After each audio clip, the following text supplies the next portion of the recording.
Woodburning requires absolutely no drawing skills whatsoever, and I think that's what makes woodburning so wonderful as a hobby because it's accessible to almost everyone.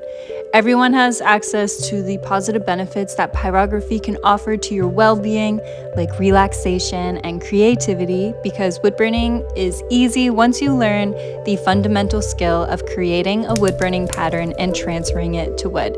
My name is Court, I'm a pyrography artist, and today we will learn tips and tricks for printing all sorts of woodburning patterns and transferring them onto small and large pieces of wood. For this tutorial, you will need a computer, access to a printer, paper, pair of scissors, whatever tape you have on hand, wood, and make sure it's sanded smooth for best results. You can watch my other YouTube videos on how to sand your wood and choose the best wood for woodburning. Graphite paper, which is optional. Make sure you have a pencil if you don't have graphite paper, and you'll either use a pencil or a pen for tracing. And these materials will enable you to create patterns and transfer them to wood. For anyone who isn't drawing their own patterns, make sure you use a pattern or an image that is royalty-free or copyright-free unless you purchase the rights to that image or receive permission from the owner to use their work as a pattern for your woodburning. This is especially important if you create a woodburning with someone else's work to sell under your own name or promote your services. Canva or Microsoft Word is a great way to make your own text patterns. You can use Pixabay for copyright-free images, or you can take your own pictures using a camera to trace and burn as simply or realistically as you wish. My example pattern I am using today is an anchor I drew in Procreate on my iPad for my book Woodburning Workshop. Once you've selected a pattern, you will want to edit it to black and white if it's not already by adjusting the saturation to 0 through an app like Snapseed, or edit the image directly on your device. Having a monochrome image makes it much easier to identify which parts of the pattern will require light shading and dark shading when you are woodburning. I find it really challenging to look at, say, the blues or the greens in an image and determine if those are lighter or darker values when I am woodburning them as shading. Pyrography is a monochrome art, so make sure that your pattern is too. You can see all the dark gray color on the pattern translates to the dark brown shading in the woodburning, and all the lighter gray areas on the pattern become the lighter brown shading in the woodburning art. And lastly, anything white on the pattern is a no burn zone, so no shading is applied to these areas. Great, you've edited your pattern, now you want to print it. My trick is to place your wood, if it's smaller than a sheet of paper, directly on top of a sheet of paper. Here I can see the wood fits within 2/3 of the width and 3/4 of the length of the paper. So in a Word doc, I stretch my image to fit 2/3 of the width and 3/4 of the length of the paper. I adjust the transparency to almost 100% to go easy on the ink, since this is just my trial print, and then print it out. And if you couldn't adjust your image beforehand to black and white, then adjust your printer settings to print in black and white. It's normal to not get the pattern the exact size you desire on the first try. You can see here that this anchor goes right to the edges of the wood, and I want it to be a little bit smaller.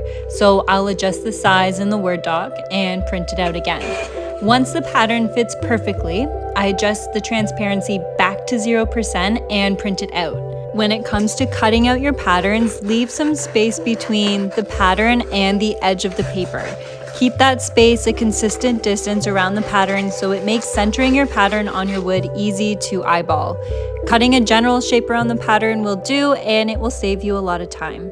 For larger patterns, I will place blank sheets of paper on top of the larger piece of wood to see how many sheets of paper I need to stretch that pattern across. I can see that this will take about 1.5 sheets of paper. I will insert that pattern in a Word doc, which in this example is a JPEG image of the words Bon Appetit, and then I will increase the size of the pattern and copy and paste it to fit across 1.5 sheets of paper. I adjust the transparency to almost 100% and print it out. Again, this can take a couple of tries. Once the pattern fits on the wood, print it out with full ink, then align the pattern and tape the pages together. Then go ahead and cut it out and you have one large pattern. If you find that the back of the pattern has overlapping pages, feel free to cut those layers away so the next steps in this tutorial are much easier. And now to transfer the pattern. I'll continue to use the anchor pattern as the example to show you how I trace to transfer this pattern. And then I'm going to show you some tips and tricks for tracing words and photos after. So if you don't have access to a sheet of graphite paper, you can instead shade in the entire backside of the pattern with a pencil. I'm using an HB grade pencil, and this graphite now on the back side of your pattern will be what transfers onto the wood when you're tracing. This is slightly time consuming, especially for large patterns, but it gets the job done. Do this before continuing to the next steps if you don't have graphite paper. All right, grab your tape. I'm using painter's tape, but any scotch or masking tape will also work fine. Position your pattern to exactly where you want it. Tape down one edge of the pattern onto your wood so it can lift up like a page in a book. And make sure the pattern is super secure to the wood and not able to wiggle around. Next, grab your pencil and add a few markings that start on the paper and extend onto the wood. These are your new best friend, and these are reference points and are very helpful if your pattern accidentally shifts during tracing and you need to realign your pattern onto the wood. You are welcome. I cannot tell you how many times that little trick has helped me out. Okay, next take a sheet of graphite paper and cut it to fit under your pattern. Doesn't have to be identical in shape, but nothing too big or too small. The shiny side faces up and the dark black side faces down onto your wood.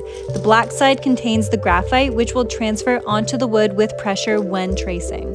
Now it's time to trace and transfer. A quick note to remember is to trace only the outlines and areas of the pattern that you will be burning solid black. Graphite on the wood can only be covered up by black burn marks. When you burn medium or light shading over top of graphite, you can still see the graphite marks underneath the burn mark. Erasing graphite on wood is tricky, but I will show you how to do that closer to the end of the video. So it's best to only transfer the outlines that you will be burning black over top. Let's begin tracing. Whether I'm using graphite paper or I have shaded the back of my pattern with pencil, I resort to using a sharp pencil for tracing. For some reason, I love using mechanical pencils, but any fine tip pencil or pen will work because it transfers thin outlines.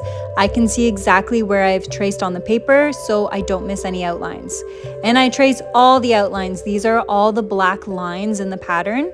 So press down with the same pressure as you would if you were writing normally with a pencil. You can see that if you lift the paper up, that the outline does indeed transfer without a ton of pressure. But the harder you press down, the darker that transfer line will be. Once in a while, lift up the pattern to see if all your outlines so far have been transferred. And don't forget to trace the outlines around the areas of solid black, such as here. There is no singular line to trace, so I trace around the perimeter of this area to guide me when I will be wood burning it. Some people will shade in this area to remind them that this area in the pattern needs black shading, but to save you some time, I just draw 1x or maybe 2 if the space is larger. Now, I will lift my pattern up so that I can see this area, and right away, I know this area needs some black shading. So trace on your pattern with strategy. This is so important so that your pattern communicates to you how to burn it simply. It makes it so much easier. Patterns, especially intricate ones, can be really intimidating to wood burn, but using this approach, I now know that I'm required to burn all the outlines black and shade in all the areas that have an X black. Now notice how I didn't draw exactly on the line. That is okay. Honestly, just commit to these little imperfections, but in a minute, I will also show you how you can erase this unwanted graphite mark if you desire. Now you have finished tracing your entire pattern. You can now remove the pattern from the wood and keep your pattern beside you as you're going to need it when you're wood burning. Erase those little reference markings that we placed on the pattern earlier, and now you are fully ready to start wood burning. So having your pattern beside you is really helpful when you're burning because it allows you to reference the pattern to determine where you will need to burn your light and medium shading values. Segueing into unwanted graphite marks territory, be mindful when you are tracing of the placement and pressure from your wrist and hand, because pressing down with your wrist onto the pattern will actually transfer the graphite and cause smudge marks on the wood. Like I said earlier, graphite is tricky to erase out of wood. If you do end up with unwanted graphite marks from your graphite paper, you can use 220 grit sandpaper to gently sand away the graphite, or use a sand eraser. How cool is that? Or if you use a pencil to shade in the back of your pattern, you can easily use a rubber eraser to get the job done. That concludes the journey of transferring a pattern, and here are a few tips and tricks for other types of patterns. So if you're transferring thicker or larger letters, I recommend tracing the entire outline of each letter. And if you have thin letters like cursive writing, I transferred just one line, that will do. If you have a realistic photo, make sure you print it out in black and white and then go ahead and transfer the outlines in black shaded areas. Then use your printed black and white pattern as reference for when you are burning to help guide you where you need to apply those lighter and darker shading values. Burn the photo image as simply or realistically as you wish. So if you are just getting started with pyrography, I recommend starting with patterns that are simple, like black text or simple outlines or silhouette images. Then pick up the pace with more challenging and intricately designed patterns. Happy tracing! And don't forget you can reuse one sheet of graphite paper over and over again. Let me know if any of these tips were helpful.